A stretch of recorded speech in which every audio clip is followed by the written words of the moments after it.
Hey everybody, it's Brandon, the Weekend Cruiser, where I go on a weekend cruise just about every weekend.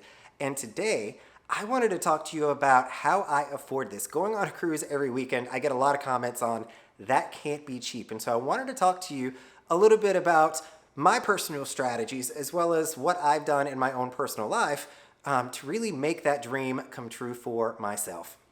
So if you haven't already, make sure that you're cruising on into that subscribe button down below so you can stay up to date on all the latest and greatest.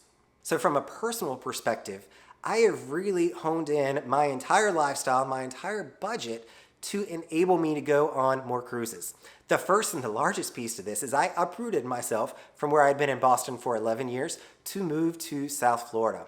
Now this did a couple of things. Number one, it puts me right on top of the cruise ship. So I can drive to, 3 different ports within 3 hours, 4 if I include Tampa in that. But my closest port, it's 20 minutes away. It's super easy to get to. It cuts out the expense of a flight. It cuts out the expense of a hotel and all the Ubers and variables and, food that comes along with the traveling expense. Being in Florida also puts me in a cheaper income tax bracket, which saves me some money. Cost of living here is 10 times cheaper than living in Boston. And so it has really been a great experience and saving money and allowing me to get on more cruises. I also have made personal cuts in my life. So it's just me. So I don't have a spouse. I don't have any kids. I don't have an animal of any kind. I joke that I don't even want a goldfish at this point.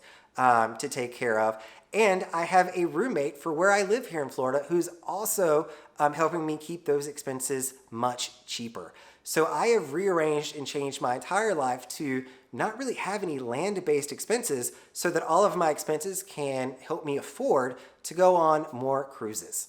One reason that I have stuck with Royal Caribbean is because of one specific benefit with Crown and Anchor Society that has saved me a ton of money. Now this occurs at the 340 point system within their loyalty program, and that is the 150% single supplement. Now that has saved me thousands of dollars when I go by myself. Now you all may know that when you rent out a stateroom, you are paying per person double occupancy. So when you see the numbers that are there, if there's 2 people in the room, you're gonna see, let's say $500 for person number 1, $500 for person number 2. In my case, I just see $1,000. I pay for one person, but technically if another person came, there would be no additional charge other than port fees and taxes to go with me. Now, that necessarily doesn't always seem very fair. I don't mind it. I still get to do what I want. But by being able to pay only 150%, not a full 200% for that room, that saves me $250 on the example that I just gave you.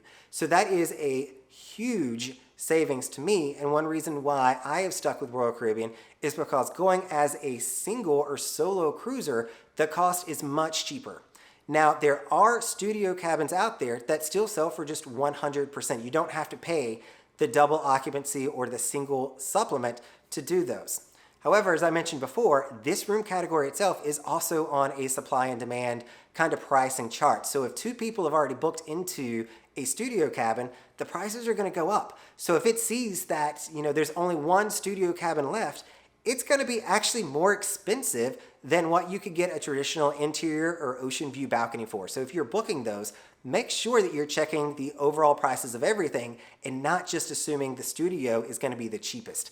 I've only successfully done it once, and that was for a Baltic sailing out of Stockholm, where it was tremendously cheaper. I was one of the first ones to plan well ahead, got that room, and saved a ton of money. I think just by having that single or that studio cabin, I saved like $2,000. It was fantastic. Those are the ways that I've been able to better afford going on cruises. I've made a lot of sacrifices, a lot of personal decisions to really set me up where I could go on as many cruises as I wanted to, knowing that I'm limited by vacation time and limited by how much money I have. So at least I can try to solve the money situation as easily as possible.